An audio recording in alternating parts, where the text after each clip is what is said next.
Good morning everybody. आज हम पढ़ने जा रहे हैं रीडिंग और राइटिंग के बारे में। रीडिंग क्या होती है? रीडिंग, रीड और right, what is it actually? Read मतलब कोई चीज़ को ऐसा लिखा होगा, उसको हम पढ़ते जा रहे हैं, one word to another, read हो गया। राइट मतलब वही वर्ड्स और रिटन जो हम देख रहे हैं उसको लिख लेना, या हाथ से चीज़ को लिखना। अब लिखेंगे क्या? जो आपके दिमाग में चीज़ें चल रही होंगी। तो काफ़ी इंटर रिलेटेड है आपस में। तो मतलब जब हम कोई रीड कर रहे हैं टेक्स्ट को, ये पैरा है, इसको हम रीड कर रहे हैं, तो कैसे करेंगे? होती क्या है? रीडिंग एक स्किल है।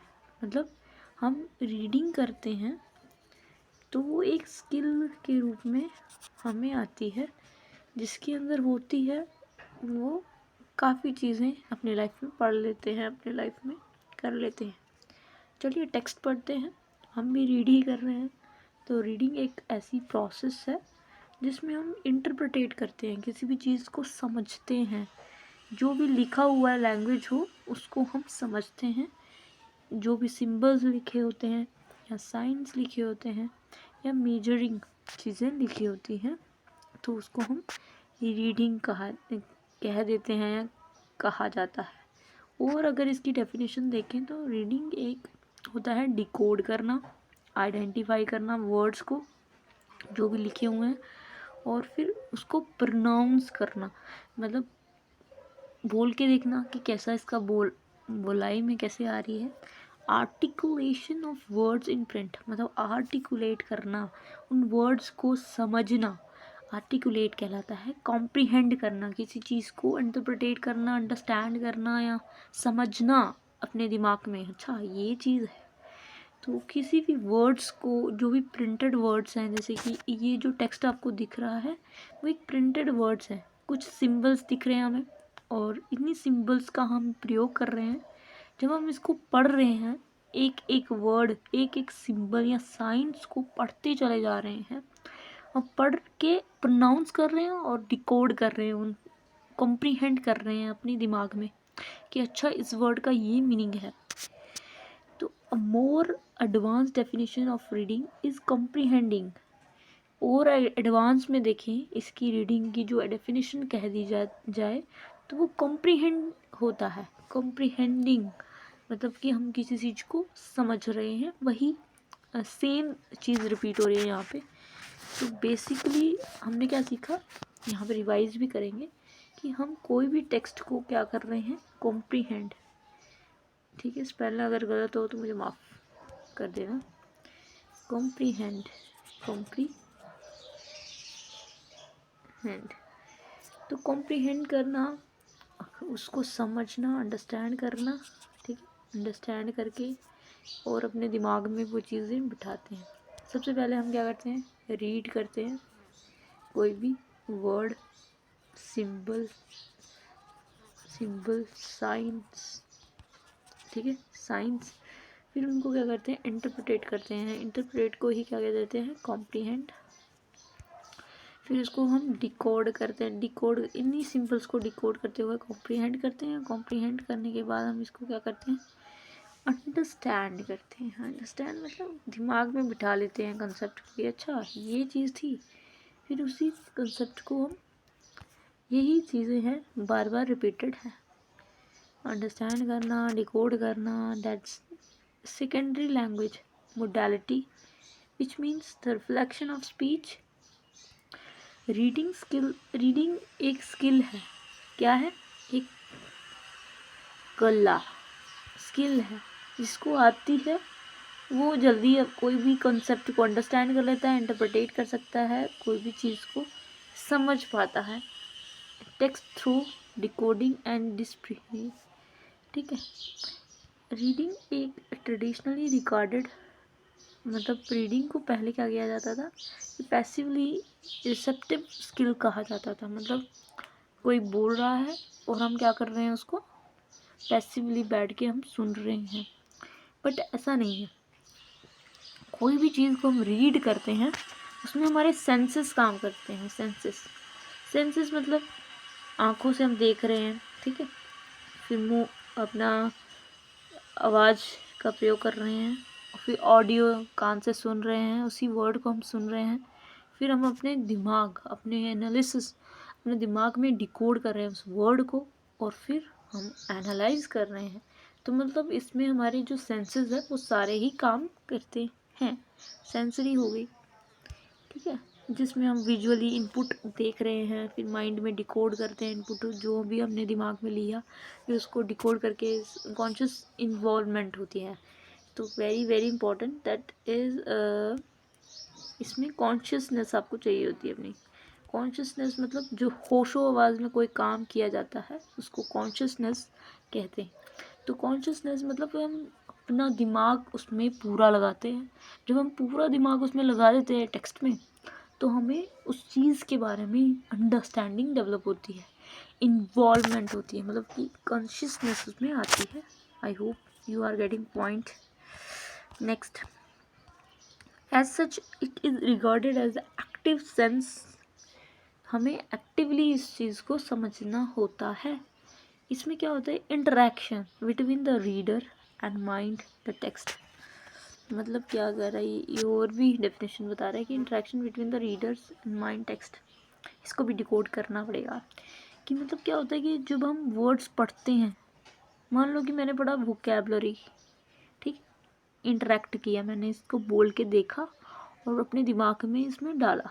अच्छा, वोकैबलरी मैंने प्रोनाउंस किया और इस वर्ड को अपने दिमाग में डाला, फिर अपने माइंड में कॉन्शियसनेसली हम इसको क्या करेंगे, डिकोड करेंगे।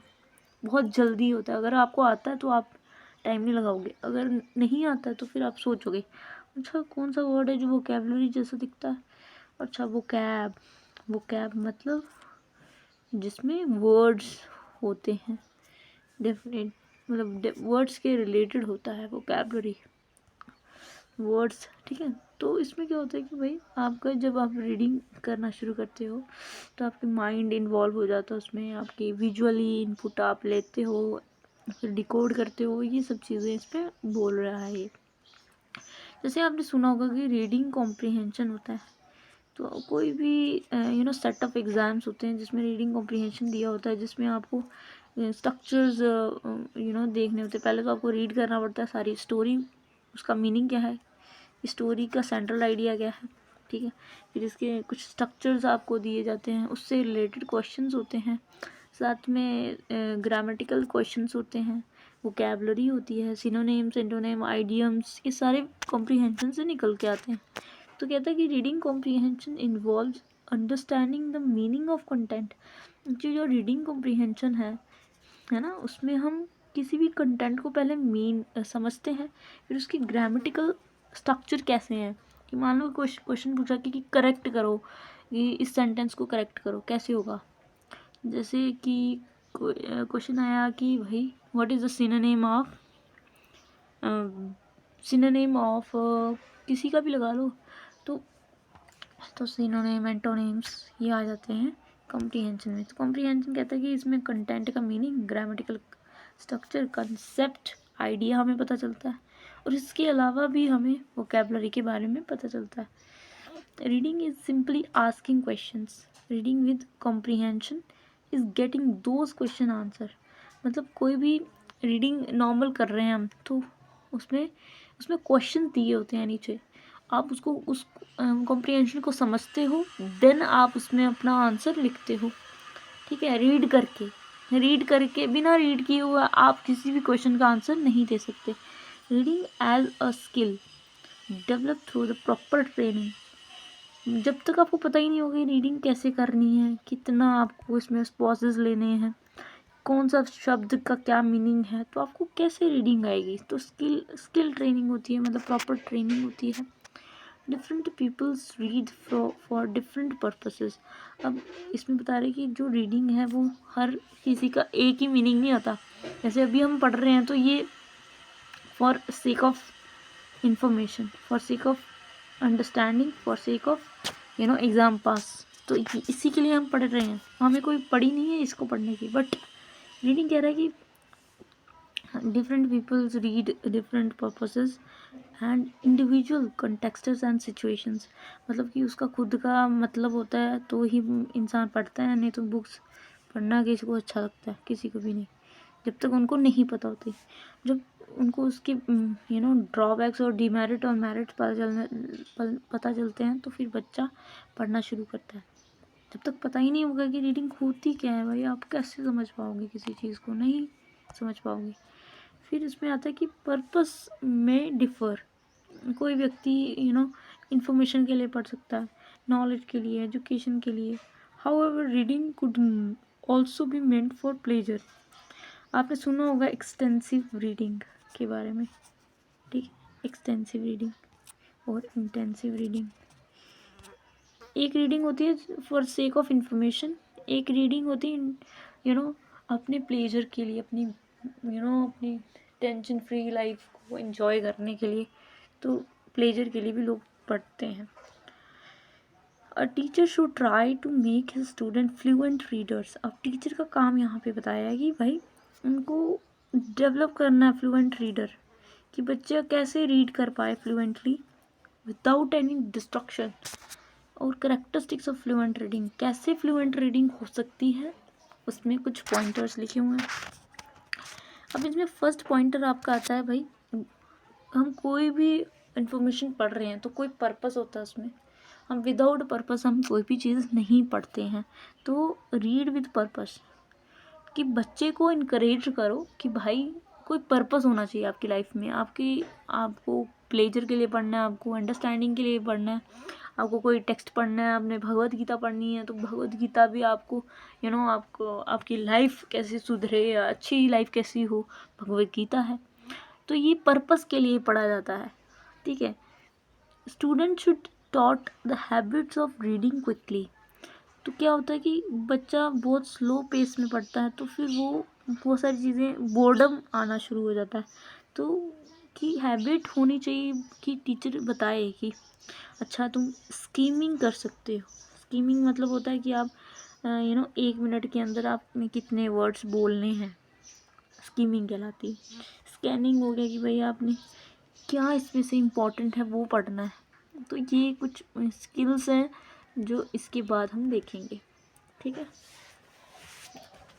आगे पढ़ते हैं। हैबिट जागृत करवाओ कि भाई क्विकली पढ़ना है और यही इसकी सावधानियाँ। तो गाइज यहाँ पे है रीड फॉर पर्पस, मतलब कि बच्चे को बताना है कि क्यों पढ़ना है, क्या भाई पर्पस क्या है पढ़ने का। दूसरा उसकी हैबिट में लाना है फ्लुएंट, मतलब उस जो वो पढ़ रहा है तो उसको बताना है कि भाई इतने टाइम में इतना वर्ड्स पढ़ना है। क्रिटिकली इवेल्युएशन, मतलब कि आप उस टेक्स्ट को पढ़ के और क्या क्वेश्चन उसमें क्रिएट कर पा रहे हो, क्या उसमें अंडरस्टैंडिंग डेवलप कर पा रहे हो, उस वर्ड का मीनिंग क्या क्या हो सकता है। क्रिटिकली सोचना मतलब कि उसके सही और गलत क्या वैल्यू हो सकते हैं, क्या वर्ड्स हो सकते हैं। तो ये सारे पॉइंटर्स हैं फ्लुएंट रीडर्स के, मतलब कि आप फ्लुएंट रीडर बनना चाहते हैं तो आपको ये पॉइंटर्स लिखने हैं, राइट। तो गाइस यहाँ पे हायर क्लासेस में आपको पढ़ाई जाती है साइलेंट रीडिंग, मतलब आप ना बोल के रीडिंग नहीं करोगे कोई भी टेक्स्ट का, आप बिल्कुल चुप होके करते हो। जब लोअर क्लासेस होती हैं, जो छोटे बच्चे होते हैं, उनका जो स्पैन है, अटेंशन स्पैन है, वो बहुत कम होता है, इसलिए टीचर क्या करता है लाउड रीडिंग उनको अलाउ करता है। अब सब स्किल्स क्या है, अब सब स्किल्स क्या होती हैं, इसके अंदर आने वाली कुछ स्किल्स होती हैं जो कि एक अगर आ जाए किसी को भी तो रीडर अच्छा बन सकता है। तो उसमें आगे skimming, scanning, global comprehension, then local comprehension, organisation of text, कि ऑर्गेनाइज किस तरह से टेक्स्ट को करना है। फिर जब हम पढ़ना शुरू करते हैं हम प्रेडिक्शन कर सकते हैं, इंफॉर्मेशन का गैसेस कर सकते हैं कि भाई इसमें क्या होगा। Gases the meaning unfamiliar words, जो वर्ड्स हमको पता नहीं है वो वर्ड्स के बारे में पता चलता है। फिर नोट मेकिंग, मतलब कि कोई चीज़ हमें नहीं पता चली उसका क्या पर्पस है, उस कॉन्टेक्स्ट उस सब्जेक्ट का क्या कॉन्टेक्स्ट है, ये सारे पहलू सब स्किल्स में आते हैं। तो गाइस सब स्किल्स ऑफ रीडिंग क्या होता है, मतलब कि रीडिंग के अंदर आने वाली कुछ स्किल्स के बारे में यहाँ पे डिस्कशन किया गया है। तो मतलब कि एक तो होती है प्री रीडिंग, दूसरी होती है वाइल रीडिंग, और तीसरी होती है भाई पोस्ट रीडिंग, राइट। अब तीनों में क्या डिफरेंस है? जब हम पढ़ने जा रहे हैं कोई भी टेक्स्ट को तो प्री रीडिंग कहते हैं, कि मतलब वाइल वी आर रीडिंग हम क्या करते हैं, वार्म अप करते हैं और ब्रेन स्ट्रॉमिंग करते हैं, अपने दिमाग को हिलाते हैं, कि मतलब कि हम इस टॉपिक को पढ़ने जा रहे हैं, अपने दिमाग में डिकोड कर रहे हैं, वार्म अप कर रहे हैं, मतलब कि उसको समझने का प्रयास कर रहे हैं कॉन्शियसनेस के साथ। दूसरा इसमें आ गया, जब हम रीडिंग कर रहे होते हैं तो हम क्या करते हैं, कुछ पेयर बनाते हैं ग्रुप्स का, कि अच्छा ये वर्ड्स इससे मतलब है। फिर पोस्ट रीडिंग मतलब जब हम पढ़ लेते हैं तो हम क्या करते हैं, कोई भी स्पेसिफिक एरिया या स्पेसिफिक टेक्स्ट को छोड़ते हुए या उसको पढ़ते हुए एक ब्रॉडर टर्म लेते हैं, एक बड़ा पर्सपेक्टिव, एज अ होल हम किसी कॉन्सेप्ट को पढ़ते हैं। उसको कहते हैं global understanding and evaluation response to the text. कोई भी टेक्स्ट हमने पढ़ा, ठीक है, उसको हम कहते हैं बॉम्बिंग, ठीक है, ब्रेनस्टॉर्म। दूसरा वाइल रीडिंग, हम क्या कर रहे हैं, उन वर्ड्स को जोड़ रहे हैं अपने दिमाग में, अच्छा ऐसा ऐसा ऐसा ऐसा। फिर पोस्ट रीडिंग मतलब जब हम पढ़ चुके हैं, हम अपने दिमाग में उस चीज़ को सिंथेसिस करते हैं, दिमाग में बिठाते हैं चीज़ें, अच्छा इस वर्ड का ये मीनिंग है, अच्छा अच्छा इसका ये है, तो हम क्या कर रहे हैं, ग्लोबल अंडरस्टैंडिंग उस चीज़ की ले रहे हैं। तो ये 3 प्रकार के तरीके हो सकते हैं, प्री, वाइल और पोस्ट रीडिंग, ठीक है। ये तो एक मतलब एक तरीका बताया कि कैसे रीड कर रही है चीज़ों को। नेक्स्ट हम पढ़ रहे हैं स्कीमिंग, स्कैनिंग और ग्लोबल कॉम्प्रिहेंशन, ठीक है, इसको हम पढ़ते हैं। तो चलिए फ्रेंड्स, हम स्कीमिंग के बारे में जानते हैं। स्कीमिंग क्या होती है, जब हम कोई भी टेक्स्ट को पढ़ रहे हैं, ठीक है, उस समय हमने क्या करना है, एक जर्नल आइडिया हम बना लेते हैं दिमाग में, कि भाई जर्नल इसका क्या कंसेप्ट है, क्या सेंट्रल आइडिया ऑथर बताना चाहता है। जैसे हम कोई भी न्यूज़पेपर पढ़ते हैं, ठीक है, तो हम कोई डीपली कोई स्पेसिफिक इन्फॉर्मेशन के लिए थोड़ा ना पढ़ते हैं, ऐसे एक हेडलाइंस पढ़ लेते हैं कि अच्छा इस एरिया में ये हो रहा है, उस एरिया में हो रहा है, एक जस्ट एक रिव्यू लेते हैं, जर्नली पढ़ते हैं कोई भी चीज़ को। स्कीम हो गया, इसको कहते हैं कि मतलब ऐसे ऐसे ऐसे ऐसे टॉप डाउन, मतलब ऊपर से लेके नीचे तक हम ऐसे ऐसे ऐसे ऐसे चलते हैं, टॉप डाउन प्रोसेस कहलाती है। इसमें स्पीड की इतनी होती है कि आपको 1 मिनट के अंदर 400 से 500 वर्ड्स यूज़ करने होते हैं। रीडर वेरी कर सकते हैं इसमें, ऑब्वियसली हर किसी की स्पीड 1 मिनट में 400 वर्ड्स नहीं बोल सकता, तो डिफ़र हो सकती है, डजेंट मैटर इट, राइट। सो इसमें 400 से 500 वर्ड्स आपको 1 मिनट के अंदर बोलने होते हैं। और इसमें क्या होता है कि भाई आपको ना एक ओवरऑल आइडिया पता चल जाता है कंटेंट का, कि आपको एक मतलब इस टॉपिक में आपको क्या बताया जा रहा है, एक ओवरऑल आइडिया लग जाता है दिमाग में, अच्छा ये है। स्कैनिंग हो जाता है भाई इसका उलट, कि हम क्या करते हैं कि एक पर्टिकुलर एक पूरा पैराग्राफ है और इसमें एक पर्टिकुलर लाइन या कुछ स्पेसिफिक इन्फॉर्मेशन जो है वो हम पढ़ते हैं, इसको बोल देते हैं स्कैनिंग। स्कैनिंग मतलब हम स्कैन कर रहे हैं इस पैराग्राफ में से कोई एक वर्ड को हम स्कैन कर रहे हैं, उसको स्कैनिंग कह दिया। इसी अप्रोच को हम क्या बोलते हैं, इसको ना ही हम टॉप डाउन अप्रोच बोलते हैं, ना ही बॉटम अप अप्रोच बोलते हैं, क्योंकि हम इसमें क्या कर रहे हैं, स्कैन कर रहे हैं, किसी वर्ड को चूज़ कर रहे हैं, एक वर्ड, तो चाहे वो अपर हो या नीचे से हो, डजेंट मैटर, इसमें तभी टॉप डाउन और ये इसका कोई कॉन्सेप्ट ही नहीं है। फिर इसमें आता है रिडंडेंट है, स्पीड जो है वो रिडंडेंट है। रिडंडेंट का मीनिंग नहीं मालूम है। It involves the searching the text for specific information, कि हम क्या करते हैं, हम किसी भी पैराग्राफ में से सर्च कर रहे होते हैं, जैसे हम गूगल से सर्च नहीं करते किसी वर्ड्स को, तो वैसे ही हम इसमें एक पीस ऑफ इन्फॉर्मेशन के लिए, एक छोटी सी पीस ऑफ इन्फॉर्मेशन के लिए हम क्या करते हैं, इसको रीड करते हैं, किसी भी स्पेसिफिक पैराग्राफ में किसी एक वर्ड को ढूंढने के लिए रीड करते हैं, सिंपल बात आ गई। अब ग्लोबल कॉम्प्रिहेंशन वही हो गया कि इवेल्युएशन करते हैं, हम किसी चीज़ को ब्रॉडर टर्म्स में कोई चीज़ को समझने की कोशिश करते हैं।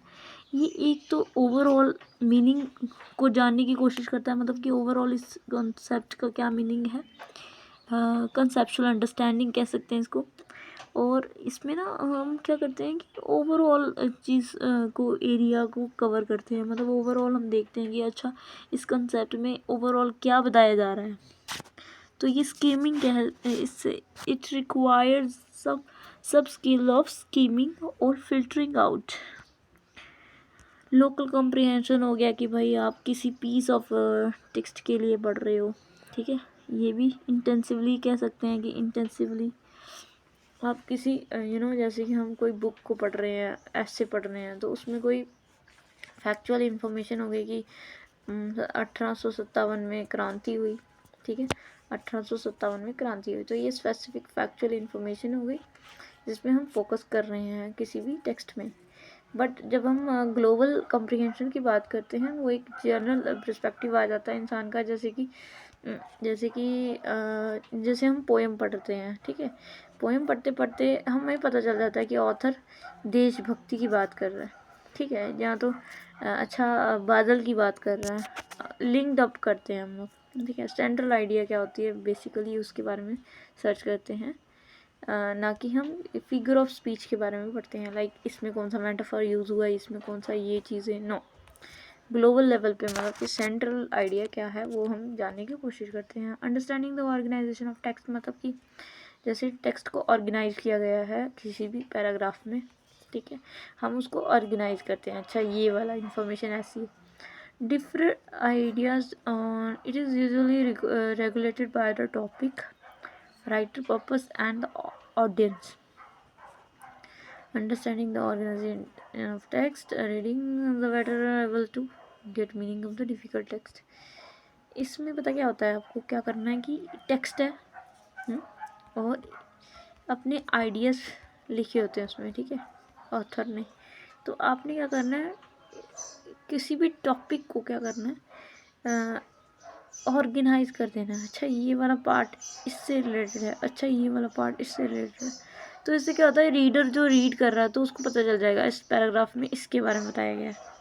मीनिंग एक्चुअली आपको इसमें जनरेट करना है, कुछ खास तो नहीं लगा मुझे। Making predictions and information gases, मतलब कि आप जब कोई भी टेक्स्ट को पढ़ रहे हो तो आपको पता चल जाता है अच्छा आगे ये वाली स्टोरी आएगी, अगला पार्ट ये होगा इसका, या हम अपना दिमाग में इमेजिनेशन या कह लो कि कुछ पेजेस पढ़ के हमें एक्यूरेट पिक्चर दिमाग में आना शुरू हो जाती है, अच्छा इसके बारे में होगा, प्रेडिक्शन करना शुरू कर देते हैं किसी भी टेक्स्ट को पढ़ के।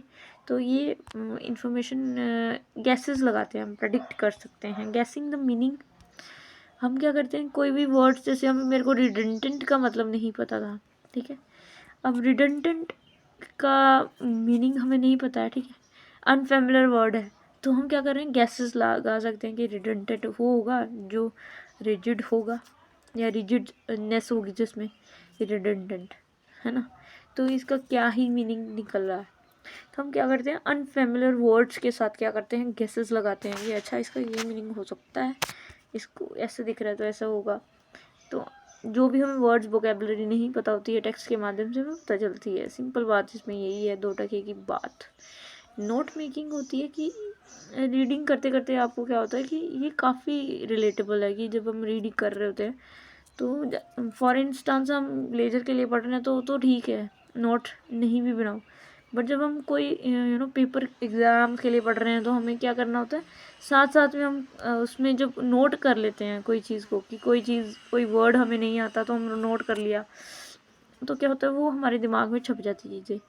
Involve understanding and the organization the text as being able to identify the main points and supporting details, skeleton, outline, form. Main points पता चल जाते हैं, टेक्स्ट में इतने सारी फिलोसफी झाड़ी हुई है, अब इस फिलोसफी में से कुछ इम्पॉर्टेंट वर्ड्स भी होंगे, ठीक है, इतनी कहानी बना के लिखते हैं, ज़रूरी नहीं है हर कहानी लिखने की ज़रूरत है, कुछ वर्ड्स होते हैं जो कि आपको नहीं पता होते तो आप क्या कर लेते हो, नोट मेक कर लेते हो। तो ये क्या है, रीडिंग करने की कुछ सब स्किल्स हैं, मतलब कि अगर जब तक हम ऐसे नहीं रीडिंग करेंगे ना तो हमारी रीडिंग बेनिफिशियल नहीं होगी। तो टीचर का मतलब है कि टीचर को रीडिंग में भी बच्चे को फ्लुएंट करना है कि अच्छी सी रीडिंग कर पाए, उसको समझ में आए, क्रिटिकली वो सोच पाए, अब आती है रीडिंग के बाद आती है राइटिंग। जब हमें रीडिंग करना शुरू आ जाती है तो हमें वर्ड्स के बारे में पता चलता है, हम पढ़ सकते हैं, किसी चीज़ को डिकोड कर सकते हैं या अपने दिमाग में इनपुट डाल के ये सब क्रिएट कर सकते हैं। बट जो राइटिंग है, मतलब कि जो राइट हम कर रहे हैं, एक फिजिकल एक्सप्रेशन है। मतलब कि हम क्या कर रहे हैं, किसी चीज़ को हाथ के द्वारा लिख रहे हैं, कोई भी टेक्स्ट को हम लिख पा रहे हैं फिजिकली अपना हाथ का यूटिलाइजेशन के साथ। और उसमें हाथ ही यूज़ नहीं हो रहा, आपका दिमाग भी या आपकी थॉट प्रोसेस या आपकी थिंकिंग जो है वो इसमें इन्वॉल्व हो रही है। Writing as a process closely related to the mental thoughts. तो जो आप लिख रहे हो ना, लिखते लिखते जो आप लिख रहे हो वो आपके हाथ में पावर नहीं, वो आपके दिमाग में पावर है। मतलब आप मेंटली सोच पा रहे हो, क्रिटिकली उस चीज़ को समझ पा रहे हो, इमेजिन कर पा रहे हो। इमेजिन किसी भी एक्सटर्नल एक्सपीरियंस आपने देखा कि कोई गरीब इंसान मर रहा है, ठीक है, उस एक्सपीरियंस को अपने दिमाग में बिठा लिया और घर आए और सोचने शुरू करी आपने कि अच्छा उसको कोई उठा नहीं रहा था, अच्छा ये मरता हुआ इंसान को किसी ने देखा नहीं, वहाँ पे लोग खड़े होकर तमाशा देख रहे थे। तो कहने का मतलब है कि हम क्या कर रहे हैं, अपने दिमाग में सोच रहे हैं, हम बोल नहीं रहे हैं। दिमाग में एक्सपीरियंस गेन किया हमने, क्या किया उसमें मैनिपुलेट किया, कुछ वर्ड्स उसमें अपने ऐड ऑन करे और फिर हमने इमेजिनेशन के माध्यम से उस चीज़ को अपने थॉट प्रोसेस बनाई, थॉट प्रोसेस बना के हमने लिख दिया, उसको राइट कर दिया। उसी को क्या कह देते हैं, राइटिंग। कि हम एक्सटर्नल एक्सपीरियंसेस, जहाँ हमारे जो भी एक्सटर्नली हम कोई भी चीज़ एक्सपीरियंस करते हैं, लाइक हमने किसी वीडियो से देखा, किसी ने हमें कहा या हमने एक्सपीरियंस करा, अपने हमारे साथ ऐसी चीज़ हुई, हम एक्सटर्नली एक्सपीरियंस करके हम उस थॉट प्रोसेस को इमेजिनेशन बनाते हैं, थोड़ा मैनिपुलेट करके उसमें अपना ऐड ऑन करके फिर हम लिखते हैं, तो उसको राइटिंग कह दिया जाता है। तो इससे हमें समझ में आता है कि राइटिंग जो है भाई वो थिंकिंग से काफ़ी रिलेटेबल है। कि मतलब हम क्या कर रहे हैं कि राइटिंग, जो हमारी राइटिंग है वो हमारी थॉट प्रोसेस का कमाल है। मतलब कि हम थिंक करेंगे तो ही हम लिख पाएंगे। जितना हम सोचते हैं, जितना हम उसमें घुसते हैं, सोचने के अच्छा उसने ऐसे किया, ऐसे किया, ऐसे, फिर हम जब थिंकिंग प्रोसेस हमारी जितनी को रिलेटेड है राइटिंग से, काफ़ी ज़्यादा को रिलेटेड है। Writing thereby help in improvement in the thinking skills which is essential for generating new ideas and arguments. क्या होता है कि इससे क्या होता है, हमारे अंदर और नए आइडियाज़ डेवलप होते हैं कि अच्छा ऐसा नहीं तो ऐसा क्यों, ऐसा नहीं तो ऐसा क्यों। आर्ग्यूमेंट्स मतलब ये चीज़ ऐसा क्यों नहीं हो रहा है, लड़कियों के साथ ऐसा क्यों होता है। जितना हम इसमें डीप जाएंगे उतना ही हम सोच पाएंगे, अपने दिमाग में जनरेट कर पाएंगे क्रिटिकल थिंकिंग को। तो राइटिंग स्किल जो है वो हेल्प करती है हमें फिक्स्ड करने में कोई भी लैंग्वेज आइटम्स को, और लर्नर के माइंड को क्या करती है, रीइंफोर्स करती है, इनकरेज करती है। लर्नर जो भी लर्न कर रहा है, कोई चीज़ को समझ रहा है, उसको क्या करती है, रीइंफोर्स करती है कि भाई ग्रामेटिकल स्ट्रक्चर होने चाहिए, इसमें ईडियम्स होने चाहिए, वोकैबलरी होनी चाहिए आपके पास, और thought through the other skills. कि इसमें कुछ स्ट्रक्चर्स लगते हैं भाई, कोई सेंटेंस आप लिख रहे हो, ठीक है, उसमें कुछ स्ट्रक्चर होगा। ये नहीं कि राम ने मारा मारा राम ने, ये तो नॉर्मल हो गया। सूरज निकलता है धूप देता, मतलब ये क्या सेंटेंस है तो वर्ड्स हैं बट इसका स्ट्रक्चर ही सेम नहीं है। तो ग्रामेटिकल स्ट्रक्चर बहुत इंपॉर्टेंट होता है। जब तक उसका एक सेंटेंस ग्रामेटिकली वो सही नहीं होगा तो वो कैसे वो किसी चीज़ को कन्वे कर पाएगा। इसमें इडियम्स लगाएंगे तो भाषा और भी आभूषण ग्रस्त हो जाएगी। जैसे कि एक औरत है, औरत के चेहरे पे जब तक लिपस्टिक, आँखों पे गजला और बालों में गजरा और गले में ये सिंदूर या ये सब चीज़ें जो मेकअप वगैरह वो सजती संवरती आभूषणित होती है, वो जब तक नहीं होती है तो वो ऐसे लगती है जैसे कि विधवा है। मतलब ऐसे ही नॉर्मली लगती है, नेचुरल लगती है और ना ही इतनी सुंदर लगती है। जैसे ही वो अपने शरीर पे आभूषण टंगा लेती है तो वो उसमें ऐसे मतलब अटेंशन ग्रैब होना शुरू होती है। मतलब एक व्यक्ति उसको देखते समय अटेंशन ग्रैब कर सकता है। मतलब समझ रहे हो इस बात को, समझ पा रहे होंगे आई थिंक कि एक सजी धजी जनानी और एक ऐसे नॉर्मल, उसने कुछ भी नहीं किया हुआ, ऐसे नॉर्मल ही है, उसने कुछ नहीं अपने मुंह पे सजाया आभूषणित, कुछ भी नहीं किया, इसने सब कुछ करा हुआ है, इसने मांग में टीका ये सब भरा हुआ। तो ज़्यादा अट्रैक्टिव कौन है, ये वाली या ये वाली? ऑब्वियसली जो आभूषण जिसमें टंगे हुए हैं, ठीक है, वो वाली देखने में, आँखों को देखने में अच्छा लगता है और हम परसेप्शन बना लेते हैं कि अच्छा ये ही सुंदर है, ये सुंदर नहीं है। वैसे ही भाषा है, वैसे ही राइटिंग है। काफ़ी आपको रिलेटेबल लगा होगा आई थिंक सो, कि जैसे कि राइटिंग है, इसमें अगर ईडियम्स हम यूज़ नहीं करते, मेटाफर्स हो गए, ईडियम्स हो गए, फ्रेजेस हो गए, ये क्या करते हैं, भाषा को अलंकृत करते हैं, सुंदर बनाते हैं। जो पढ़ने वाला व्यक्ति है वो उसको अट्रैक्टिव मानता है, उस स्ट्रक्चर को या उस टेक्स्ट को एक इंटरेस्टिंगली समझता है, अटेंशन ग्रैब होती है। रीडर जो रीड कर रहा है उस टेक्स्ट को, उसकी अटेंशन उसमें आ जाती है कि अच्छा ये चीज़ उसमें यूज़ किया, ऑथर ये बताना चाहता है। उस इडियम्स वही काम करते हैं। वोकैबलरी हो गई, अच्छी वोकैबलरी यूज़ हो गई। लाइक अगर स्लैंग्स आपने सुना होगा, स्लैंग्स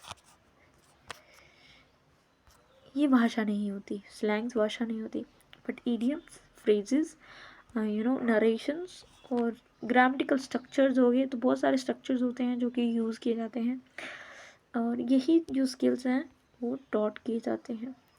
फ्रांसिस बैकन कहते हैं कि जो रीडिंग है वो एक इंसान को फुल मैन बनाती है।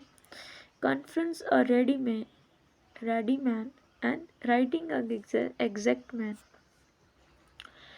देखो जो रीडिंग है वो तो नॉर्मल इंसान पढ़ लेता है और इंसान बन जाता है, पर जो लिखने वाला है ना वो एग्जैक्ट होता है, मतलब वो अपने विचार लिख रहा होता है उसमें। रीडिंग तो चलो आप किसी का टेक्स्ट पढ़ लिया, आपने अपने दिमाग में घुसा लिया और आपने उसको अडाप्ट भी कर लिया अपने लाइफ में, कितना किया वो नहीं मालूम, बट किया। बट जब आप लिखना शुरू करते हो, राइट करना शुरू करते हो, तो आप एग्जैक्टली मैन बन जाते हो। एग्जैक्टली आप हो कौन, वो आप राइटिंग के द्वारा बताते हो। ये आपकी राइटिंग बताती है कि आप असली इंसान हो। असली इंसान समझ रहे हो कि आपकी सोच, विचार, आचार कैसे होंगे, आप कैसा समझते हो, आपका परसेप्शन कैसा होगा इस कॉन्सेप्ट्स को रिलेटेड, या कोई सोसाइटल इशू है उससे रिलेटेड उसका क्या व्यू है। तभी हम पढ़ते हैं, द हिंदू पढ़ते हैं, इस ऑथर ने आर्टिकल लिखा है, ये ऐसा हो रहा है, ऐसा हो रहा है, उसकी चिंताएं व्यक्त करता है। वो क्यों करता है, उसकी सोच बता रहा है, उसकी थॉट प्रोसेस उसके लिए क्या है, वो अपना वो बातचीत कर रहा है। I think you get my point. Writing helps us to survive in an increasingly dynamic and complicated society, as a written language is nothing but communication. very very important। जो राइट कर रहा है व्यक्ति है, ठीक है, वो क्या कर रहा है, किसी रीडर को बोल रहा है कि भाई रीड कर, तो वो संवाद बिठा रहा है उसके साथ, एक बातचीत कर पा रहा है, ठीक है, उसके साथ अपनी थॉट प्रोसेस लिख रहा है। किसी रीडर ने रीड किया और वो चीज़ उसके साथ कम्युनिकेशन हो रहा है। कम्युनिकेशन हो रहा है उसके साथ कैसे, कोई दो इंसानों के बीच में कम्युनिकेशन होता है, एक यहाँ से बोल रहा है, एक यहाँ से बोल रहा है, ठीक है। Same as with the reader, वो पैसिव रीडर हो सकता है बट वो बातचीत अपनी उसमें प्रमोट कर रहा होता है। गाइस जो जो राइटर होता है, जो लिखता है, उसको अपना जो भी लिखना है वर्ड्स कुछ भी, क्योंकि वो काफ़ी इम्पैक्टफुल होते हैं, लोग उससे पढ़कर इंस्पायर भी हो सकते हैं, अट्रैक्ट भी हो सकते हैं, अंडरस्टैंडिंग भी डेवलप कर सकते हैं। तो भाई क्या होता है कि उसे वाइजली लिखना चाहिए। कोई भी चीज़ वो अगर कोई भी टेक्स्ट लिख रहा है या कोई भी अपना आइडियाज़ प्रोवाइड कर रहा है तो वाइजली लिखे, कोई भी चतुराई उसमें नज़र नहीं आनी चाहिए, वाइजली होना चाहिए। जैसे एक रिपोर्टर है, या वो कुछ भी अगर रिपोर्टिंग कर रहा है वो एक ही पक्ष में ना करे, उसके क्रिटिकली सोचे, उसके प्लस पॉइंट्स उसके माइनस पॉइंट्स सब लिखे, उसको वाइज मैनर कहते हैं। और कैच द अटेंशन, कि एक जो रीडर है जो रीड कर रहा है उसकी जो अटेंशन है उसकी ग्रैब करने की शक्ति उस पैराग्राफ में हो। Create impact in their minds, ताकि उनके जो दिमाग में जो इम्पैक्ट है वो हो सके। In contemporary age of information, technology कितनी बढ़ चुकी है और राइटिंग स्किल्स क्या उसके डायमेंशंस निकल चुके हैं इतने न्यू।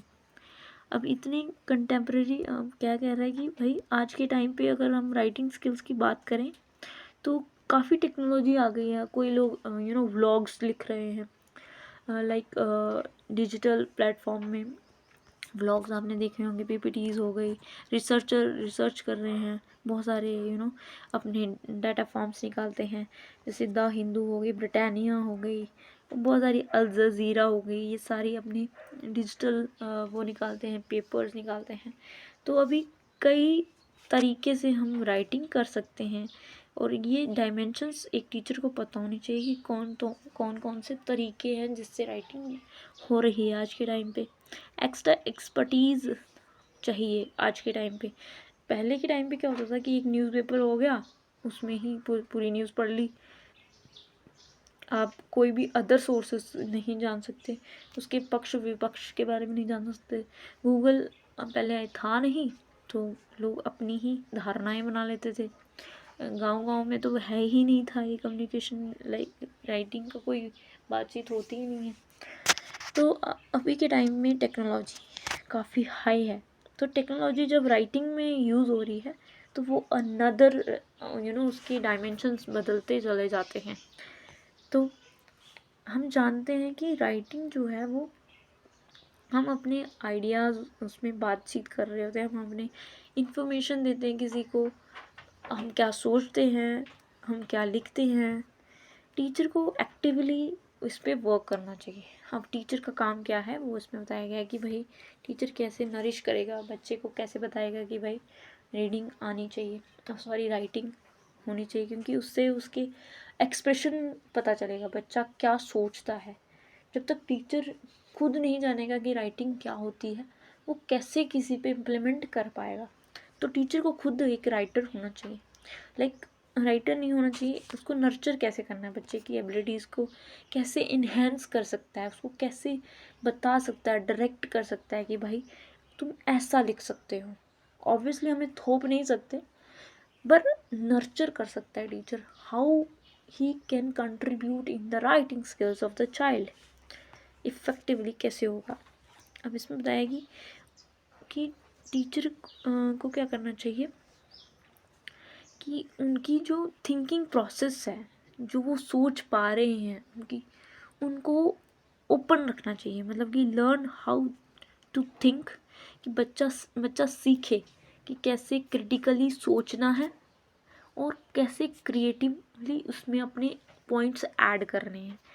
कि ये इसमें बात कर रहे हैं कि एक टीचर को बच्चे को कैसे बताना है कि भाई कैसे क्रिटिकली सोच सकता है, कैसे उसके राइट और रॉन्ग पक्ष सोच सकता है, फिर अपना पॉइंट ऑफ व्यू उसमें से क्या निकल रहा है।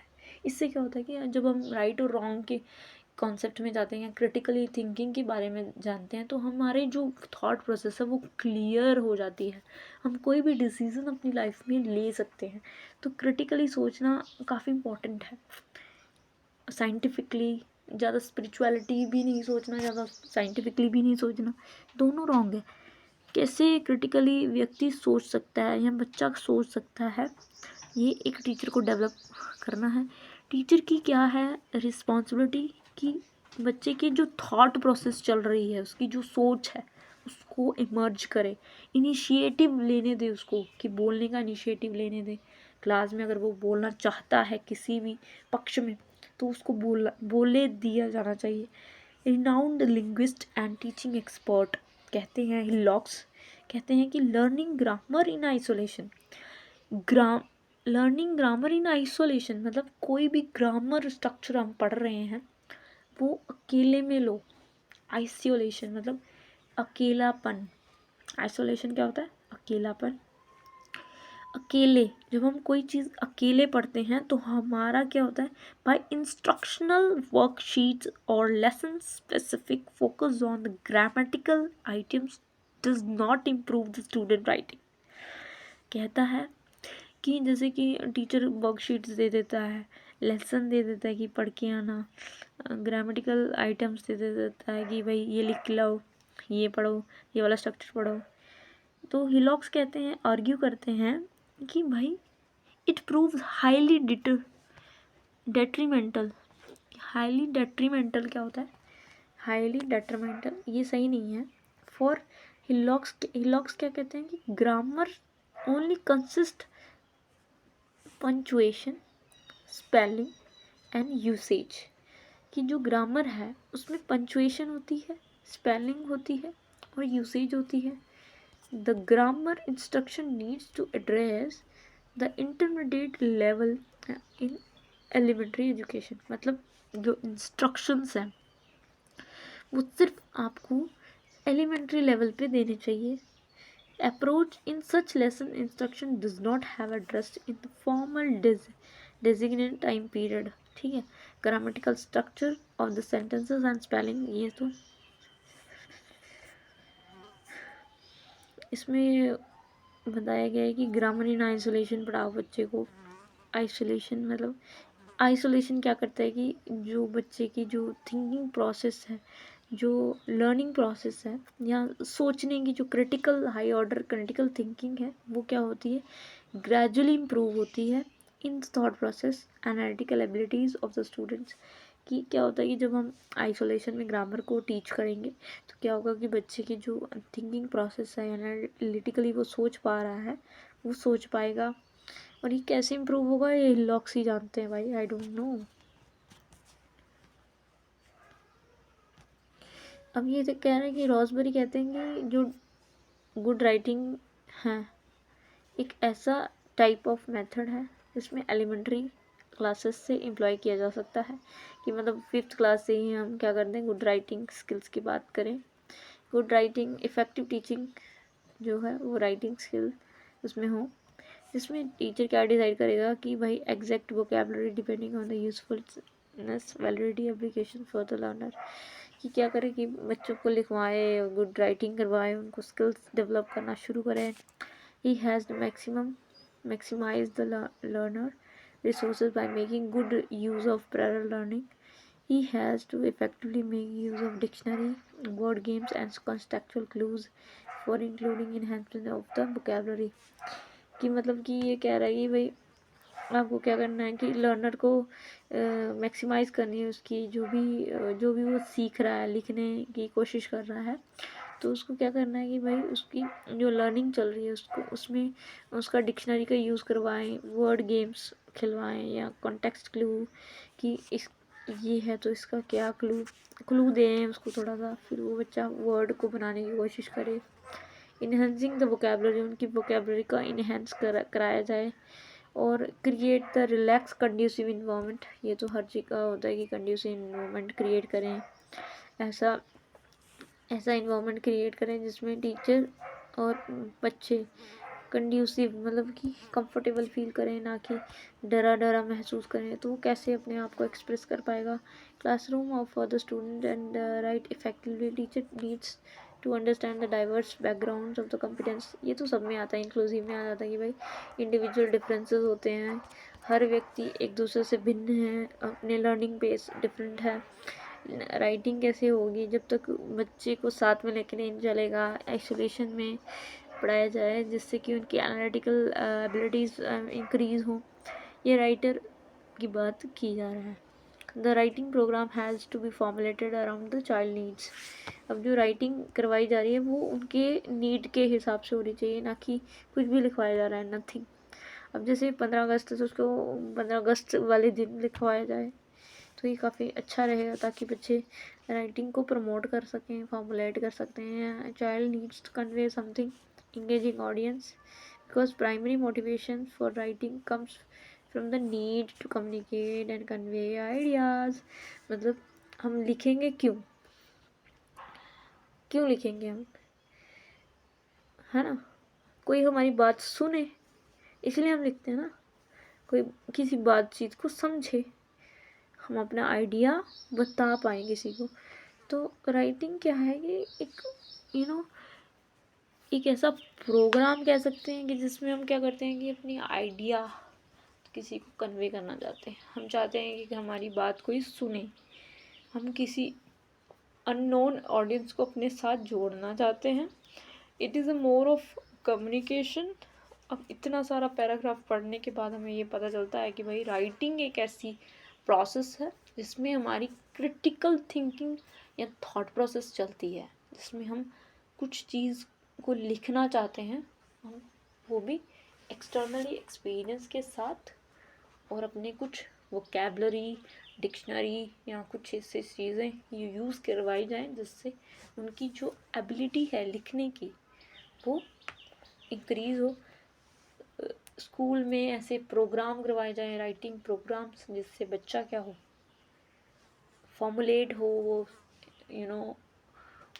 वो अपनी राइटिंग स्किल्स में काम कर पाए, सोच पाए, ये सब चीज़ें होती हैं।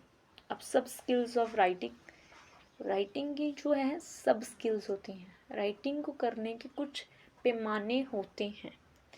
अब पैमाने क्या होंगे, कुछ फेजेस में लिखी जाती है। जैसे हमने प्री रीडिंग पढ़ी थी कि पहले हम ब्रेनस्टॉर्मिंग करेंगे, वैसे ही इसमें है प्री राइटिंग होगी, फिर नॉर्मल राइटिंग होगी, फिर हम एडिटिंग करेंगे। कि मान लो कि कुछ हमने कॉन्टेक्स्ट के बाहर ही लिख दिया तो एडिटिंग कहलाती है। Students also need to made aware of common use and very effective theory of writing. अब इसकी थियोरी पढ़ते हैं हम, सब छोड़ देते हैं। कॉर्डर सी से आ गया कलेक्शन ऑफ आइडियाज़, मतलब कि सी से हमारा क्या है, कलेक्शन ऑफ आइडियाज़। हम कलेक्ट कर रहे हैं किसी भी आइडिया को। जब तक हम किसी के बारे में लिखना चाहते हैं, मान लो कि हम चाहते हैं राम मंदिर के बारे में लिखना, तो राम मंदिर के बारे में हम लिखना चाहते हैं कोई चीज़ को, तो हम क्या करेंगे, उसका हिस्ट्री चूज़ करेंगे। हिस्ट्री, फिर जो जितनी भी उसकी हिस्ट्री है कि राम मंदिर में पहले क्या चल रहा था, उसकी पहले क्या कंडीशन थी, अभी क्यों बना, उसके सारे जितने भी आइडियाज़ होंगे, लोगों ने जो भी बताया होगा, हम क्या करेंगे उसके बारे में कलेक्ट करेंगे आइडियाज़ को। और आइडिया को जब हम कलेक्ट कर रहे हैं तो क्या कर रहे हैं, ओ से हमारा आता है ordering of collection of idea, collected idea. जो भी हमने आइडियाज़ कलेक्ट कर लिए, मान लो कि हमें पता चल गया कि भाई इतना बाबरी मस्जिद यहाँ पे बनी थी, यहाँ ऐसा कुछ हुआ था, उसको तोड़ दिया गया, फिर उसके बाद बहुत सारे रॉइट्स हुए जिसकी वजह से ये सुप्रीम कोर्ट में ये गया, अब जाके ये कितने सालों बाद ये मंदिर यहाँ पे बन रहा है। तो मतलब हम क्या करेंगे, ये सारे आइडियाज़ हमने क्या किए, हमने कलेक्ट कर लिए थे, पर हमें पता ही नहीं था कि पहले सीरीज़ क्या होगी, कि पहले क्या था। इसकी टाइमलाइन बनाएंगे ना, ऑर्डर सीक्वेंस बनाएंगे कि भाई इसका कब कब क्या क्या हुआ, कितनी बार ये जो इन्वेजन वाले थे वो कैसे इन्होंने कैसे तोड़ा। कहने का मतलब है कि ऑर्डरिंग होगा। डी स्टैंड फॉर ड्राफ्टिंग, क्या हो गया, अब क्या हो गया, ऑर्डर हमने कर दिया, कलेक्शन हमने ऐसे ऐसे मान लो कि मैं आपको रिप्रेजेंटेशन के माध्यम से बताती हूँ। लाइक ये कलेक्शन, ये वाली इन्फॉर्मेशन थोड़ी यहाँ से थोड़ी यहाँ से, ये सारी ऐसी बिखरी हुई थी। हमने क्या किया, इसको एक बैलेंस शीट में बना के ऐसे यहाँ यहाँ यहाँ यहाँ ऐसे ऐसे सारा हमने इस तरह से सीरियल वाइज लगा दिया। अब क्या किया, हमने एक ड्राफ्ट बनाया कि अच्छा हाँ पहले ऐसा हुआ था, फिर ऐसे हुआ। ड्राफ्ट मतलब कि बनी बनाई चीज़, जब तक हम इसको एक पब्लिश नहीं करेंगे तब तक हम इसको ड्राफ्ट बनाए रखेंगे। फिर अगर हमने इस ड्राफ्ट क्या होता है कि जिसमें हम एडिटिंग कर सकते हैं, कि चीज़ हमने इसमें ऐड ऑन करनी है, कुछ चीज़ हमने इसमें नेगलेक्ट करनी है, कुछ चीज़ जो है हमें नहीं चाहिए इसमें, तो हम एडिटिंग कहते हैं। एडिटिंग मतलब जिसमें हम कटा पिटी करके कोई भी चीज़ को कुछ भी कैसे भी बना सकते हैं, एडिटिंग होती है। जैसे हम कोई ब्लॉग बनाते हैं, ब्लॉग बनाते समय हम एडिटिंग ऐप में जाते हैं, उन सभी छोटे छोटे जो हमने कलेक्शन की होती है वीडियो की, हम एक साथ जोड़ देते हैं। हम उसको क्या बोल देते हैं, ड्राफ्ट। जब तक हम उसको एक्सपोर्ट नहीं करते ड्राफ्ट बना रहता है।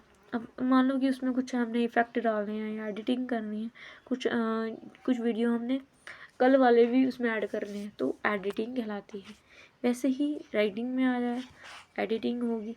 फिर हम क्या करेंगे, फिर हम एक बार फिर से गो थ्रू करेंगे, ऑर्डर चेक करेंगे, कलेक्शन देखेंगे आइडियाज़ का, फिर उसमें ऑर्डर सीक्वेंस सही तो लगा है कि नहीं लगा।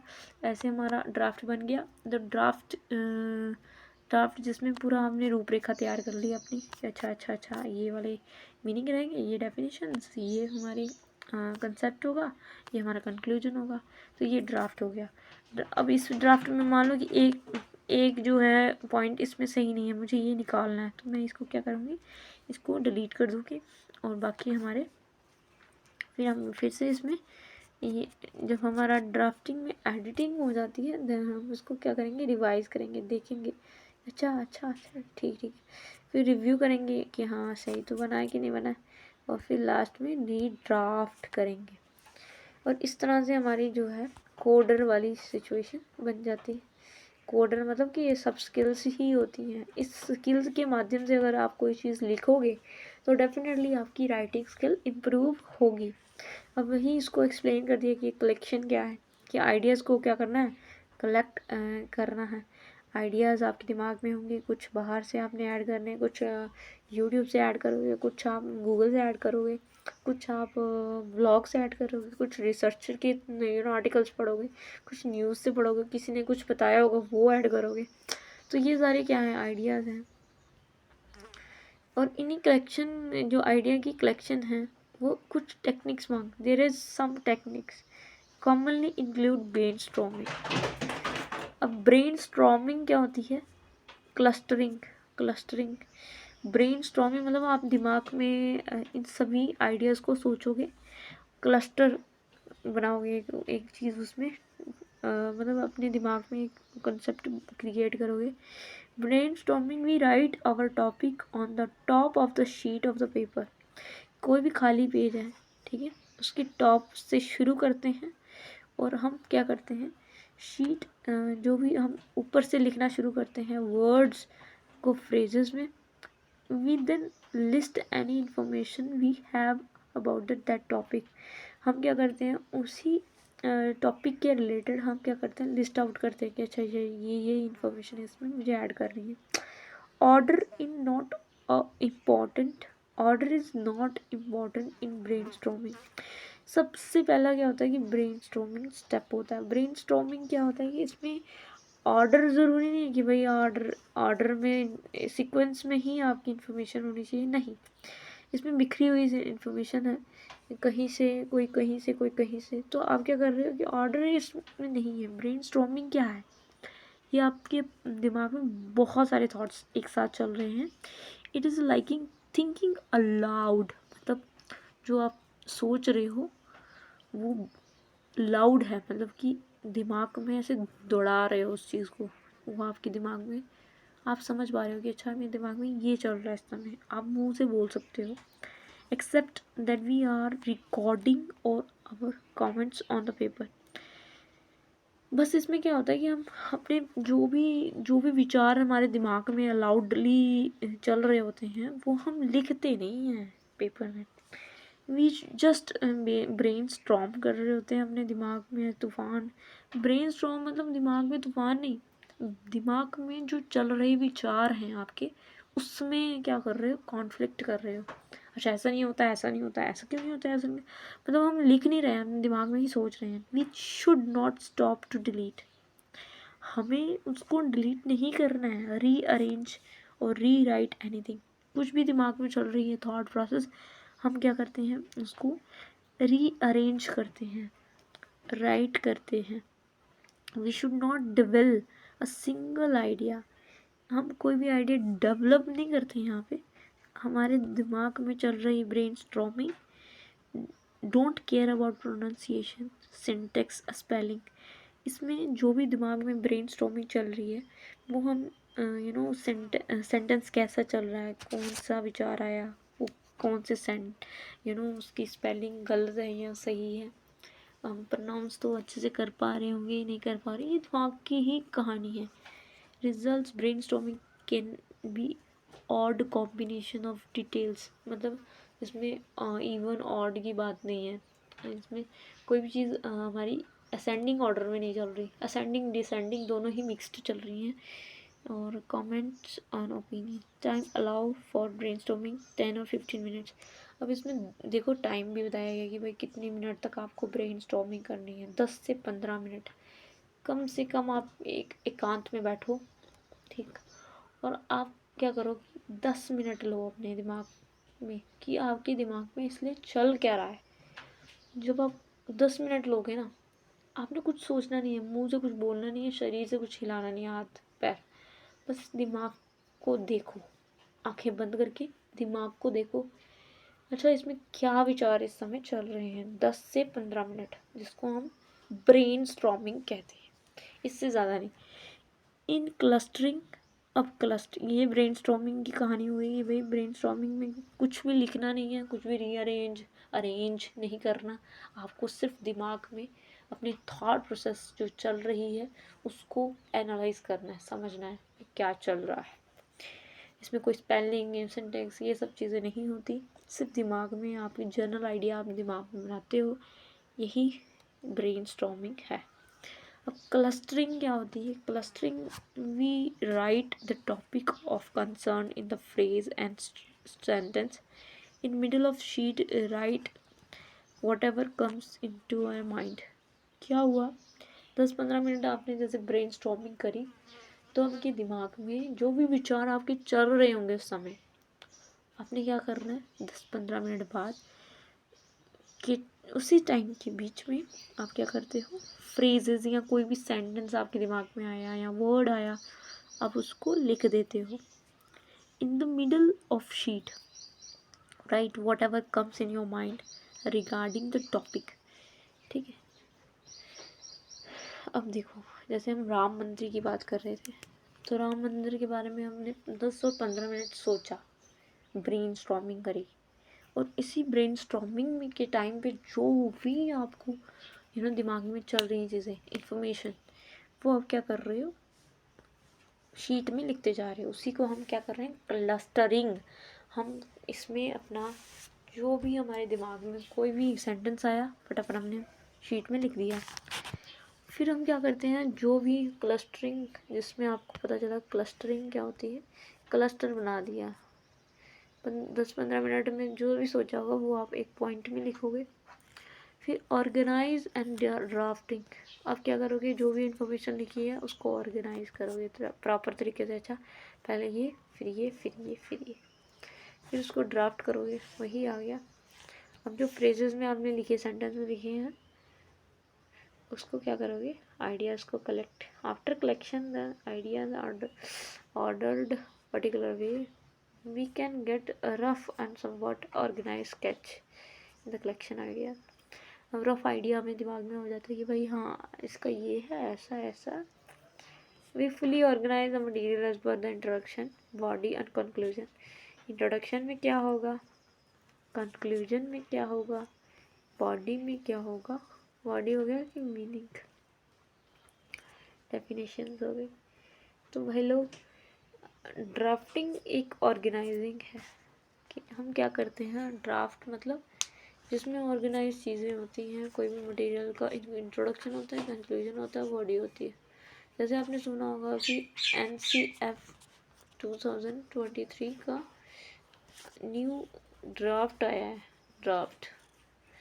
अब इस NCF जो भी नेक्स्ट आएगा, NCF 2005 आया था, सॉरी मैं आपको एक एग्जांपल दे रही हूँ, वेरी डिफरेंट कॉन्टेक्स्ट बट समझना पड़ेगा। NCF 2005 आया था, और इसकी ये मतलब ये एक तरीका हो गया कि भाई इसी तरीके से करिकुलम चलेगा। वैसे ही इसी का ड्राफ्ट आया, ड्राफ्ट 2023। तो ड्राफ्ट क्या हुआ है, जिसमें इंट्रोडक्शन है, बॉडी है, कंक्लूजन है। Order is important in drafting. जब हम ड्राफ्ट कह रहे हैं किसी चीज़ को तो उसमें एक ऑर्डर होता है, सीक्वेंस होता है। आप कोई भी चीज़ कंक्लूजन की ऊपर नहीं लिख सकते और ये नीचे नहीं लिख सकते, या इंट्रोडक्शन नीचे नहीं लिख सकते। वैसे ही ड्राफ्ट में एक ऑर्डर होता है, सीक्वेंस होता है। We can not write the think हैपहैज़ार्डली।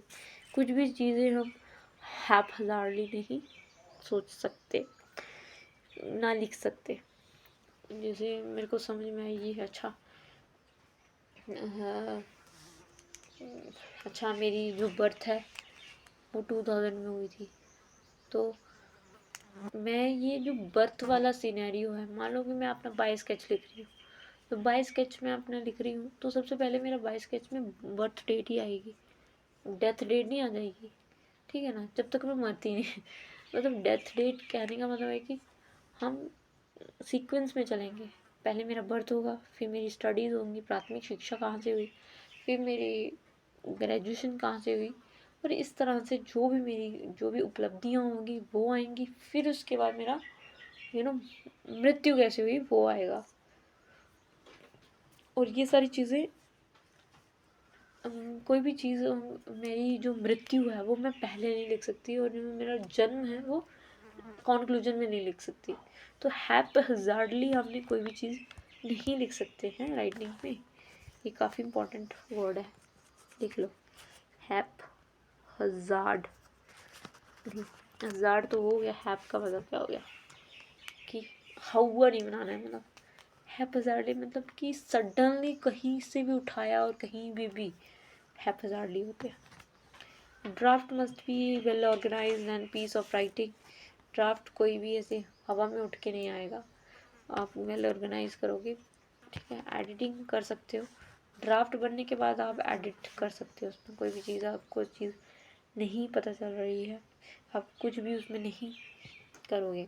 अब मान लो कि कुछ लिखा हुआ आपने, ठीक है, मेरा बर्थ स्केच बना, तो उसमें मैंने देखा कि अच्छा इसमें तो ये गलत लिखा है, मेरी बर्थ डेट गलत लिखी है, तो हम क्या करेंगे, इसमें एडिट कर देंगे। अच्छा आपकी 2000 नहीं, अच्छा 2005 है, अच्छा, तो ये एडिटिंग हो गई। या मान लो कि इसमें मेरी कोई उपलब्धि नहीं लिखी है, उसको ऐड करना या इसको रिमूव करना, ये एडिटिंग में आ गया। ओ माय गॉड, ये what is happening, this is more. तो I hope you are getting my point. तो belong to the editing phase. क्या करना है, आफ्टर ड्राफ्टिंग कंप्लीट, ड्राफ्ट हो गया तो हम क्या करते हैं, किसी भी मटेरियल को एडिट कर सकते हैं, अपने मिस्टेक्स या एरर्स को फाइंड कर सकते हैं, या देख सकते हैं कि उसमें कुछ ऐड ऑन करना है या रिमूव करना है, ये सब चीज़ें हम कर सकते हैं। This makes may include spelling mistakes हो सकती है, ऑब्वियसली इंसान है तो गलत कुछ, जैसे कि बहुत सारी बुक्स में कुछ भी दिया होता है, मतलब कुछ भी, तो कहने का मतलब है कि हम इसमें अपनी मिस्टेक्स चेक कर सकते हैं। ग्रामेटिकल एरर्स तो नहीं है, हैज़ की जगह हैव तो नहीं लिख दिया, क्योंकि सारा मीनिंग ही चेंज हो जाएगा, है ना। हैज़ और हैव में डिफरेंस तो होता ही है, तो ये स्ट्रक्चरली देखना। Error of punctuation. पंचुएशन क्या होती है, जैसे ये और ये वाला हाइफन हो गया, हैशटैग हो गया, तो ये सारे क्या हैं, पंचुएशन है। और ये भी गलत होंगे तो भी आपका जो है पैराग्राफ अच्छा नहीं लगेगा। तो ये एक्सेट्रा, ये सब प्रकार की मिस्टेक्स जो है वो हमने देखनी है, रिव्यू करनी है। This collection material finally review for the look book. अब रिव्यू के बाद ये हमारी जो भी इंफॉर्मेशन होती है वो बन जाती है। कुछ करेक्टरिस्टिक्स है, जैसे हमने फ्लुएंट रीडर के लिए कुछ करेक्टरिस्टिक्स देखे थे, वैसे ही अच्छी राइटिंग के लिए आपको क्या क्या आना चाहिए। तो सबसे पहले सिंटेक्स आपको पता ही होगा। सिंटेक्स के बारे में, सिंटेक्स होता है एक structure, subject verb object. Subject की जगह हमेशा क्या लगता है, सब्जेक्ट लगता है। ऑब्जेक्ट की जगह हमेशा क्या लगता है, ऑब्जेक्ट लगता है। नरेशन को छोड़ के ऑब्जेक्ट पहले आ जाता है, सब्जेक्ट बाद में आ जाता है। ये सारी ग्रामेटिकल स्ट्रक्चर कैसे बनेगा, सेंटेंस स्ट्रक्चर कैसे होगा, वो सिंटेक्स कहलाता है। Correction correct use of building of sentence structure and choices is called syntax. दूसरा आता है कंटेंट.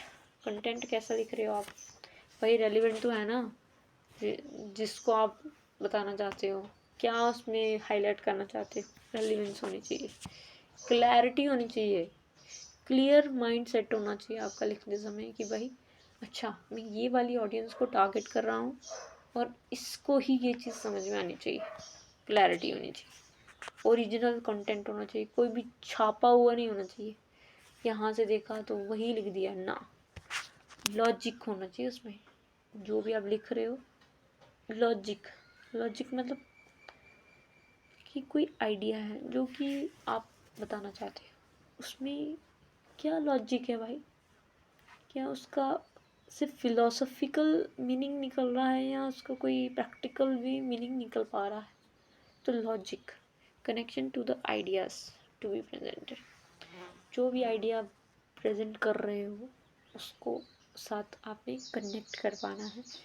ग्रामर, ग्रामेटिकली रूल्स बहुत ज़रूरी, जिसमें verbs, nouns, articles, adjective, adverbs should be correctly employed.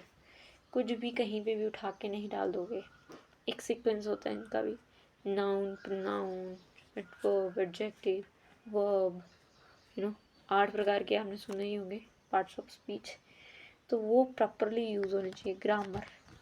Mechanic, mechanic क्या होता है, hand writing, spelling, punctuation, spacing, इतने वर्ड्स में कितना गैप होना चाहिए, जैसे कि ये वर्ड्स आप देख रहे हो कितना छोटा छोटा गैप्स, कैसे ये जो कॉमास हैं, फुल स्टॉप है, एक्सेट्रा है, ये जो लगाए जा रहे हैं, ये सारी आपकी मैकेनिक्स में आते हैं कि आप मैकेनिकली कोई चीज़ को इसमें डाल रहे हो.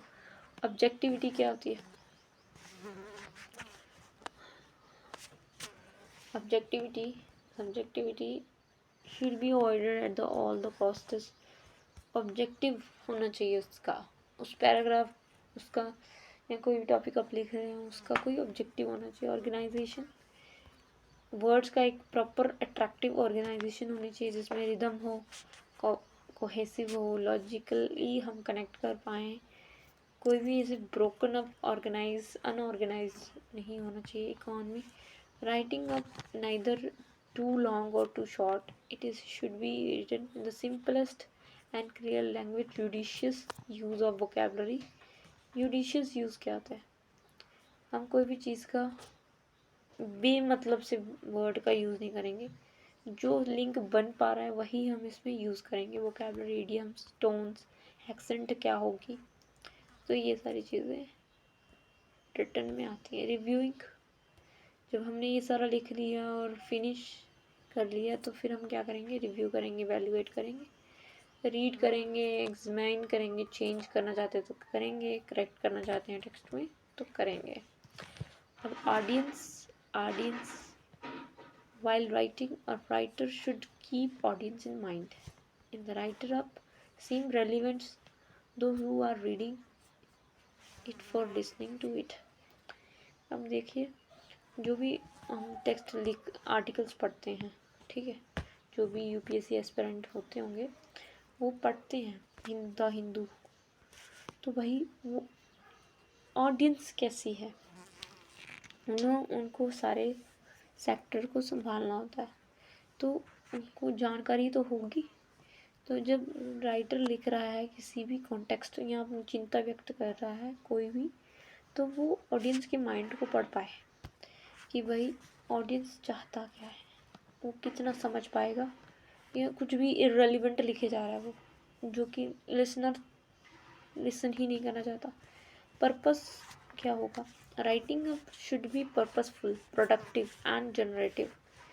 कुछ उसमें जनरेट हो पाए, लाइक पढ़ने के बाद ऐसे वही डिमोटिवेशन नहीं आए, इनकरेजमेंट ना हो और कुछ वैल्यूएबल ना लगे, लिंक ना बैठा पाए. तो पर्पसिव होती है राइटिंग, प्रोडक्टिव होनी चाहिए और जनरेट कर पाए. प्रोडक्टिव मतलब कि कोई चीज़ पढ़ के हमें लगे हाँ this is beneficial for our life, can not be vague, ambiguous. It is to generate new ideas among the readers. जो भी रीडर रीड कर रहा है उसके अंदर आइडियाज़ जनरेट हों, अच्छा ऐसा भी होता है, अच्छा ऐसा भी होता है। ये सारी चीज़ें रीडर बनने के लिए, सॉरी राइटिंग के लिए चाहिए ही चाहिए। ग्रामर आपको आना ज़रूरी है। जैसे शशि थरूर के बारे में हमने सुना होगा, Shashi Tharoor, why he is trolled for his English language, क्योंकि उसकी जो इंग्लिश की जो वोकैबलरी है वो काफ़ी रिच है। बहुत ही मेहनत की है उन्होंने अपनी लैंग्वेज में। जो भी वो चीज़ लिखते हैं उनकी वो कहते हैं वोकैबलरी इतनी रिच है कि वो प्रोफेसर को पीछे छोड़ सकते हैं। आईपीएस ऑफिसर जो होते हैं, जो बिल ड्रॉ करते हैं, जो बिल बनाते हैं, उनको पीछे छोड़ सकती है शशि थरूर की जो राइटिंग स्किल्स है। तो काफ़ी इम्पोर्टेंट है। Importance of development of reading and writing क्यों इम्पोर्टेंट है भाई? Very very important. कितना तो हमने पढ़ा कि reading allowed and silent reading. अब रीडिंग के कुछ प्रकार हैं कि हम रीडिंग कैसे कर सकते हैं। एक तो होती है लाउड रीडिंग, जैसे कि बोल बोल के, जैसे मैं भी पढ़ रही हूँ। It is a type of strategy which means reading producing sound and audible to others. अब मैं बोल रही हूँ, इसमें अपने सिंबल्स को यूज़ कर रही हूँ, साउंड प्रोड्यूस कर रही हूँ, और जो सुन पा रहे हैं अपने कानों से तो वो ऑडिबल हो किसी को। इस प्रकार की जो है लाउड रीडिंग कहलाती है। और इसमें क्या होता है कि हम एरर नहीं कर सकते। कोई भी बोलने में अगर कोई हम प्रोनाउंसिएशन जो है, प्रोनाउंसिएशन है, वो उसमें डिफेक्ट हो सकता है, बट हम कोई भी एरर नहीं कर सकते इसमें। कोई भी चीज़ हम बोल रहे हैं तो हम सही ही बोलेंगे, क्योंकि हम हमारे कानों को भी सुनाई देता है हम बोलते हुए। जब टीचिंग करते समय लाउड रीडिंग करवाता है टीचर, तो वो करेक्ट प्रोनाउंसिएशन कर सकता है। जैसे मान लो, प्रिया चलो उठो रीडिंग करो, तो प्रिया ने शुरू की reading. He should correct the wrong pronunciation immediately and give a drill of correct pronunciation of हो। रुको,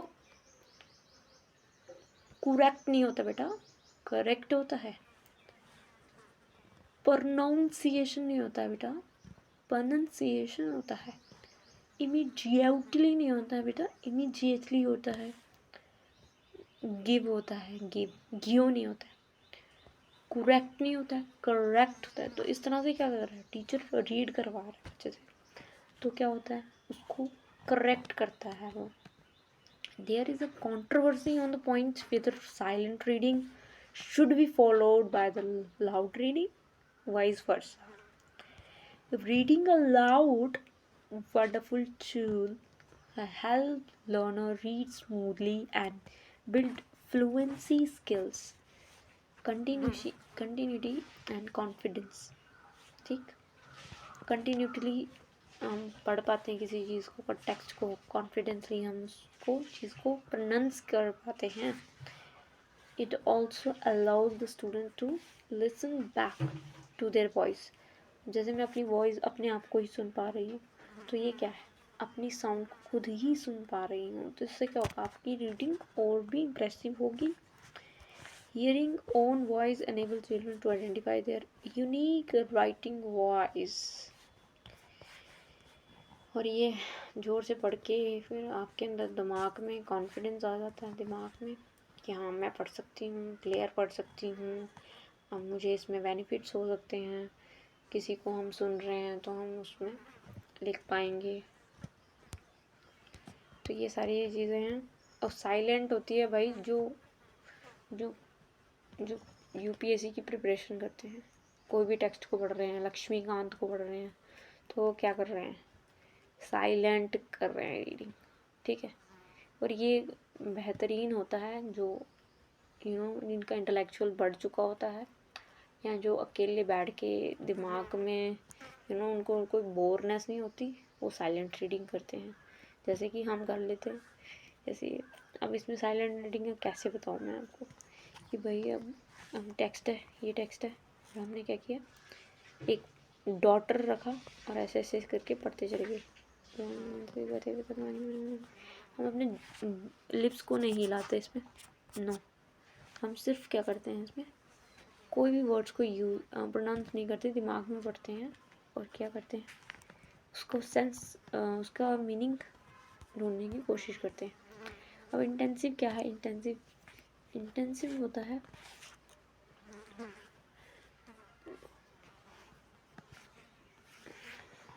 अब इंटेंसिव जो होती है भाई, उसमें हम क्या करते हैं, किसी चीज़ को पढ़ते हैं। ये भी एक तरीके की एक्सटेंसिव होती है।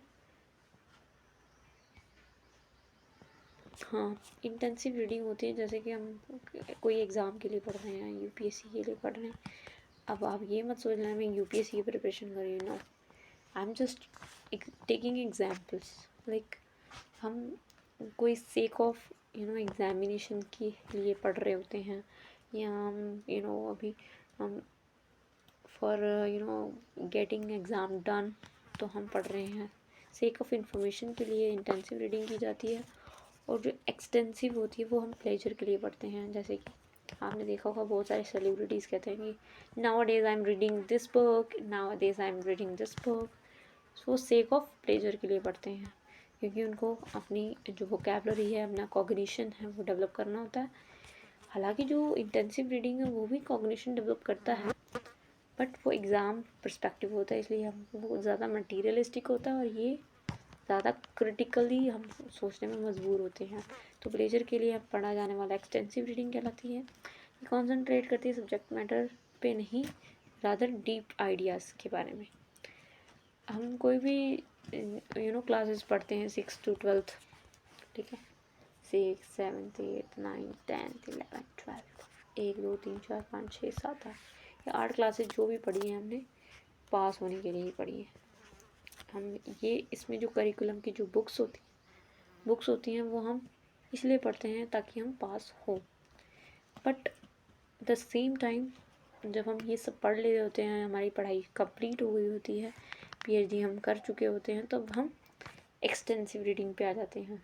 कभी देखा होगा आपके पापा बैठे होंगे कोई बुक्स लेके, कोई गीता का पाठन करते हैं, वो क्या है, अपने प्लेजर के लिए पढ़ते हैं, और उसके डीप आइडियाज़, उस कॉन्टेक्स्ट में क्या मीनिंग है जीवन का, वो पढ़ने की कोशिश करते हैं। एक्सपोजर मिलता है इसमें बहुत ज़्यादा, मतलब ज़्यादा अच्छी तो एक्सटेंसिव होती है, इंटेंसिव नहीं होती, और ये क्लासरूम में नहीं होता है। I hope you are getting my point. अब नेक्स्ट इसमें है स्टडी स्किल्स। स्टडी स्किल्स क्या होती है? डिक्शनरी का यूज़ कर सकते हो स्टडी करने के लिए, ट्रेशर का हो गया, इंसाइक्लोपीडिया हो गया। तो इनकी वजह से आप क्या कर सकते हो, अपनी वोकैबलरी इन्हेंस कर सकते हो। तो ये हमारा हुआ आज का topic, reading, how to do it, what are the sub skills, what are the characteristics, how to be a good fluent reader कैसे बन सकते हैं। सेकेंड हमने देखा राइटिंग क्या होती है। Okay, what is writing actually, जब हम कोई चीज़ को लिखना है क्या स्टेप्स होंगे, और how to be a good writer, how to be a कुछ इसमें पॉइंटर्स हैं वो आपको रटने चाहिए, जैसे कि ड्राफ्टिंग, रिव्यूइंग और ये सब स्टफ। जब आपको डीप अंडरस्टैंडिंग होगी तो आप इजीली इसमें कर पाएंगे। I hope you are getting my point, I hope you are understanding. So in this lecture we have done reading. Oh my god, what a writing, reading. Second is writing. Okay, so introduction, characteristics, the steps and the sub skills. In the writing we have done our introduction, meaning, definitions, no definition not, but discuss characteristics and some stuff related to the steps towards the good writer, good reader, good writer. How teacher inculcate both of these while providing the such kind of information, such kind of situation in the classroom, so he can get into the stuff. So I thought I convey, मैं आपके साथ सही से कर पाई होंगी, justice कर पाई होंगी, क्या बोलते हैं उसको, मैंने भी अभी वोकेबलरी यूज़ करना शुरू कर दी, जस्टिस कर पाई होंगी इस लेक्चर के माध्यम से। आपको कुछ चीज़ें इसमें समझ में आई होंगी कि रीडिंग राइटिंग है एक्चुअली क्या। तो ये था हमारा 103 का एक क्वेश्चन। व्हाट आर द, इसमें क्वेश्चन क्या आया है, व्हाट आर द